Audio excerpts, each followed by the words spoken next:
Langsung ke unsur saja, Saudara Jaksa Penuntut Umum.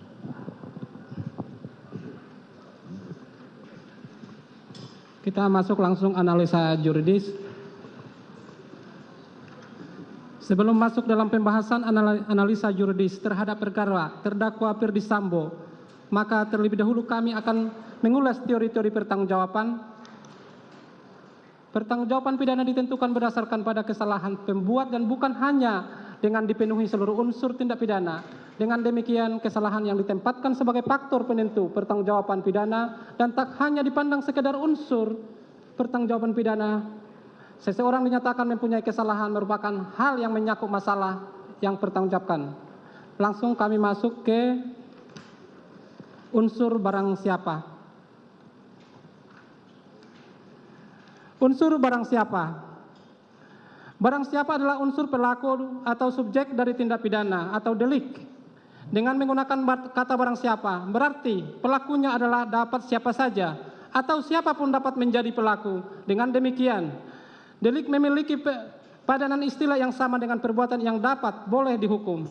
Peristiwa pidana, perbuatan pidana, dan tindak pidana. Menurut Kamus Besar Bahasa Indonesia dari Kementerian Pendidikan dan Kebudayaan, delik adalah perbuatan yang dapat dikenakan hukuman karena merupakan pelanggaran terhadap undang-undang atau merupakan tindak pidana.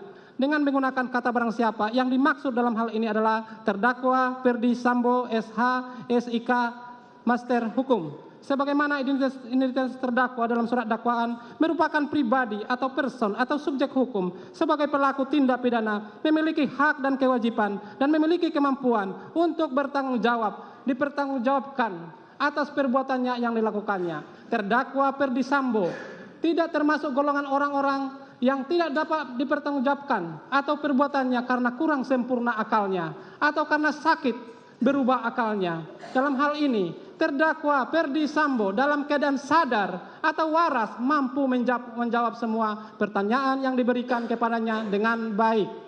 Yang dimaksud dengan unsur ini adalah setiap orang atau manusia baik laki-laki maupun perempuan yang mempunyai hak dan kewajiban sebagai subjek hukum, tidak catat mental jiwa, tidak terganggu ingatannya, serta tidak tergolong dalam kelompok orang-orang yang dalam bertindak berbuat diklasifikasikan sebagai alasan pemaaf atau alasan pembenar yang dapat menghapuskan hak penuntutannya sebagai yang dimaksud buku 1 bab 3 KUHP tindak pidana, tidak mensyaratkan kualitas tertentu untuk melakukannya sehingga dapat meliputi siapa saja sepanjang merupakan subjek hukum perseorangan. Dalam perkara ini adalah terdakwa Ferdy Sambo sebagaimana fakta hukum selama dalam menjalani proses persidangan dari mulai pembacaan surat dakwaan sampai saat ini pembacaan tuntutan. Terdakwa Ferdy Sambo mengerti dan memahami serta mampu menjawab dengan baik setiap pertanyaan yang dikemukakan, dan selama menjalani persidangan terdakwa Ferdy Sambo sehat jasmani dan rohani serta cakap dalam menjalani proses persidangan. Dengan demikian, unsur barang siapa telah terbukti dan terpenuhi secara sah dan meyakinkan menurut hukum. Unsur kedua, dengan sengaja. Berdasarkan fakta-fakta hukum yang terungkap di persidangan terhadap terdakwa Ferdy Sambo, di mana dalam rumusan salah satu unsur pasal 340 KUHP ada unsur dengan sengaja. Unsur dengan sengaja membuat unsur subjektif atau unsur objektif sebagai berikut. 1. Unsur subjektif dengan sengaja. Secara umum, Zainal Abidin Pare dalam buku hukum pidana 1 halaman 246 menjelaskan, unsur dengan sengaja artinya perbuatan itu harus disengaja dan kesengajaan itu harus timbul seketika itu juga. Karena sengaja yang dimaksud dalam pasal 30 KUHP adalah suatu perbuatan yang disengaja untuk menghilangkan nyawa orang lain yang berbentuk dengan direncanakan terlebih dahulu. Bahkan secara umum, sarjana hukum telah menerima 3 bentuk sengaja, yaitu 1. Sengaja sebagai niat, 2. Sengaja sebagai insaf akan kepastian, dan 3. Sengaja insaf akan kemungkinan. Bahwa selain itu dikenal dalam 3 corak atau tindakan maksud sengaja, yaitu dengan sengaja sebagai maksud, yaitu bahwa perbuatan pelaku memang bertujuan untuk menimbulkan akibat yang dilarang tersebut. Dengan sengaja sebagai sadar kepastian, yaitu bahwa akibat perbuatan pelaku tersebut mempunyai 2 akibat, yaitu akibat yang memang dituju pelaku dan akibat yang sebenarnya tidak diinginkan tetapi pasti terjadi dalam mencapai tujuan pelaku tersebut. dengan sengaja sebagai sadar kemungkinan, yaitu bahwa sesuatu hal yang semula hanya merupakan hal yang mungkin terjadi, tetapi kemudian benar-benar terjadi.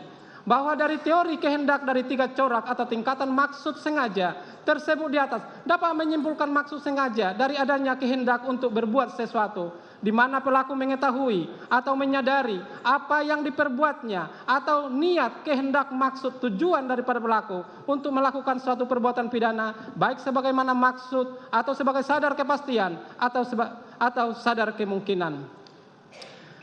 Menurut Anwar, hukum pidana bagian buku 3, halaman 89 mengenai unsur sengaja sebagai niat, yaitu hilangnya nyawa seseorang harus dikehendaki, harus memiliki tujuan.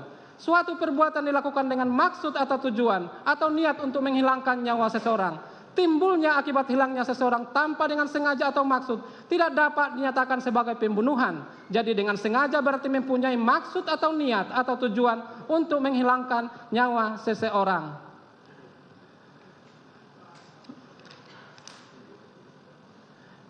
Kesengajaan merampas nyawa orang itu dilakukan setelah timbulnya niat orang lain, unsur yang menunjukkan bahwa merampas nyawa orang itu merupakan perbuatan positif sekalipun dengan perbuatan yang kecil. Kejahatan berupa kesengajaan menghilangkan nyawa orang lain dalam pengertiannya yang umum tentang kejahatan mana pembentuk undang-undang.